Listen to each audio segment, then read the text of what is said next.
45:10 വചനം പറയുന്ന ഒരു കാര്യമുണ്ട്. നിന്റെ അപ്പനോട് നീ എന്തിനെന്നെ ജനിപ്പിച്ചെന്നും നിന്റെ അമ്മയോട് നീ എന്തിനെന്നെ പ്രസവിച്ചുവെന്നും ചോദിക്കുന്നവന് ദുരിതം എന്നാ വചനം പറയുന്നത്. ചില പിള്ളേരൊക്കെ ഉണ്ടല്ലോ ഇങ്ങനെ ദേഷ്യമൊക്കെ വന്നു കഴിയുമ്പോ എന്നെ ഉണ്ടാക്കിയതിലും ഭേദം അങ്ങോട്ട് കൊന്നു കളയത്തില്ലായിരുന്നു.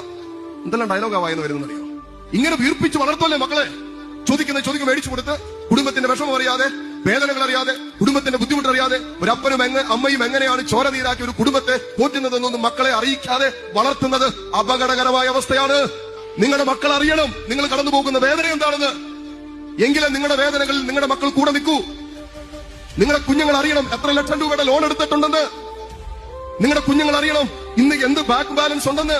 നിങ്ങളുടെ കുഞ്ഞുങ്ങൾ അറിയട്ടെ നിങ്ങൾ കടന്നു പോകുന്ന കഠിനാധ്വാനത്തിന്റെ, കഷ്ടപ്പാടിന്റെ, വേദനയുടെ, ഇന്നലകളിൽ നിങ്ങൾ കടന്നുപോയ ജീവിത ദുഃഖത്തിന്റെ അനുഭവങ്ങളൊക്കെ കുഞ്ഞുങ്ങൾ അറിയട്ടെ. ഇതൊന്നും അറിയിക്കാതെ വാർത്തയാക്കരുത്. അവസാനം നിങ്ങളുടെ വേദനകളിൽ അവർ പങ്കുചേരില്ല. നിങ്ങളുടെ സങ്കടങ്ങൾക്ക് പുല്ലുവിലയെ മക്കൾ കൽപ്പിക്കോളൂ. യെശയ്യാ 45:10 വചനം പറയുന്ന ഒരു കാര്യമുണ്ട്. നിന്റെ അപ്പനോട് നീ എന്തിനെന്നെ